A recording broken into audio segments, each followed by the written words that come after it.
I want to talk to you today about some of the things that I have gone through over the past few months that I think will encourage you in a season that you might be in currently. About 2 months ago in November, right before Thanksgiving, my wife and I woke up just like any other day. We woke up, but for some reason, I woke up with extreme back tightness where if I tried to turn my head this way or look up like that at all, it sent sharp pains through my back, my scapula, that whatever the muscle is between the scapula and the spine. And so I went to the chiropractor.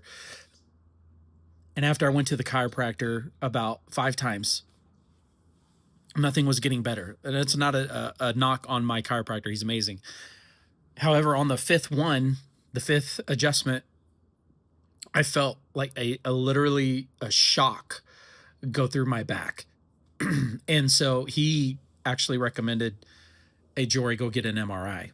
And so I went to get an MRI and it hurt so bad. The pain was radiating so badly that the pain shot all the way to my shoulder. And it literally felt like my shoulder was going to fall off or it was being stabbed. And come to find out, everything was physically okay, structurally okay with my shoulder. And however, in the cervical spine, where I got the other MRI, so I got two of them, it it showed stenosis, and I don't know the name of it, so forgive me. But it's where the nerves exit and go out through your body. That hole was narrowing, it was getting smaller. And so it was pinching nerves in my neck. My neck wasn't hurting, but it was pinching the nerves in my neck, which caused extreme pain in my shoulder, in my trap, in my back, in the scapula, and in that muscle in between the scapula and spine. And I had stabbing pain, throbbing pain, achy pain, shocking pain. And so it was just like these nerves were firing off, and I lost so much sleep and I couldn't figure out what was going on. So over the course of 2 months, fighting through that, taking medication, not able to work out anymore, in constant pain, like literally constant pain. I finally went down to Scottsdale, Arizona, and saw a doctor, and they read the MRI and they recommended, let's start with your muscles first though. Let's just see if it's something there. And so they gave me trigger point shots in my muscles to help ease all the pain that I was going through, and it literally did not touch it. And so at that same appointment, the doctor took her fingers and just did this on my back, barely touching it, and it shot pain everywhere. And so she recommended to get an epidural, which scared me. I'd never been through an epidural, but you ladies that have been through an epidural, what's funny is they offered an epidural with sedation. And for many of you ladies out there, you're going, what? You get sedated for that? And, my wife was a little bit upset, and other ladies, when they heard, they were giving me a hard time, but they understood. So I went down last week, about a week ago, last Thursday, and received an epidural. After the epidural that day, still some pains, not as bad, but in my research and just what the doctors have been saying, that you have pain for so long that you get to the mountaintop of this pinnacle of pain, and then you get this epidural, and then you start coming down the mountain. It's not you get the epidural and boom, you're good, you're ready to run, but it takes time. And for the last week, I have not been sleeping well. The pain has still been there. However, when I look back and I go, okay, the pain is not as bad as it was a week ago. That being said, it still hurts. And today was probably the best day that I've had. And the reason why I'm sharing this whole story with you guys, Many of you have reached out to me and have prayed for me. I have had my wife, my mom, her friends that I knew growing up that are prayer warriors. All of my friends have stepped up and have lifted me up in prayer consistently. And without your prayers, I think I would be worse off. And so I'm still not there where I need to be. It's still going to take some time to heal. But I just going through this process has taught me a couple of different things. One is when you get to the end of your rope, when you get to the end of your rope, you have nothing else to reach out to. And for those of you that have been in physical pain or emotional pain or any other kind of pain, and you're in this season where nobody understands the pain you're going through, I want you to know there's one person that understands it all, and they know it. They catch every tear, they know every emotion, they know every thought, they know every prayer, and that person is Jesus. And I don't want you to turn off now just because I said that name.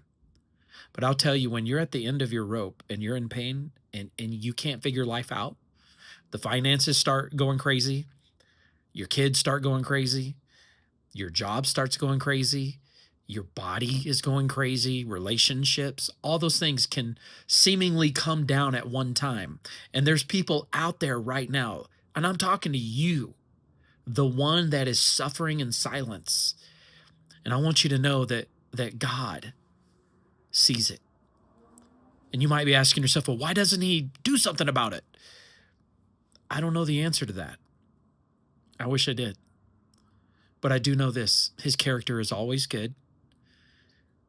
He has your best interest at heart. And for many of you that have suffered for many years, my heart goes out to you. And one of the things that I've learned is that when you get to the end of your rope, you got to reach out to the Lord. You got to reach out to your community, your people. And you have to have faith. When I say you have to have faith, it's not this big gargantuan thing. It's mustard seed. Faith or trust, as small as a mustard seed, can give you peace. And being grateful for what you do have can take your mind off of all those things that are seemingly falling in on you.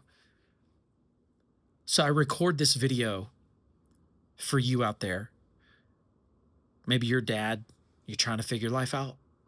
Maybe you're a mom trying to figure your kids out. Maybe you're just trying to figure life out, period.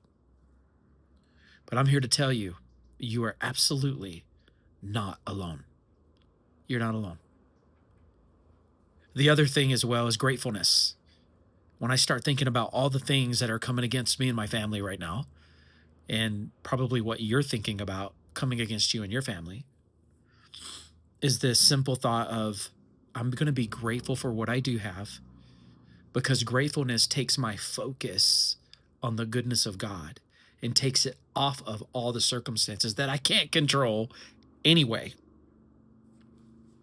And so my prayer for you is that you will walk with gratefulness in your heart, even through the pain and even through the tears and even through the life circumstances that are falling in. He's got you. The Lord's got you. And for some of you out there that you don't believe in the Lord, just take this as a brother or a friend wanting to put his arm around you and encourage you today. You can do this. Depend upon him. Depend upon his word. Trust in his word. Trust in his ability. Trust in his faithfulness. Don't trust in your own ability. Trust in his. He's got your back. And so I can't wait to be able to share a testimony of how I'm feeling and what this looks like down the road, to be able to come back and give you a testimony of divine healing and being able to live life and to be able to encourage other people and to live from a place of intention and purpose. So, hey, thanks for hanging out with me today. And if you're someone that just needs to have a conversation, I will be glad to have a conversation with you. I've done a lot of life coaching, I've done a lot of encouraging people and helping them see clearly what their next steps are, to help them see beyond the mess so that they can walk in confidence. And I've done that as a business for a long time. And so I just want to offer to you an opportunity, whether you engage in my coaching services or not, that doesn't matter. What matters is you can pick up the phone, call a friend, message a friend, and let's have a conversation. Let's see if we just need to encourage you or if you need to walk alongside you for a while and get you to a place of remembering who you are, remembering your journey, bringing the gold that's inside of you out, and having courage to get in alignment with your purpose. So I look forward to talking to you. I look forward to talking with you. Have an amazing day. Take care.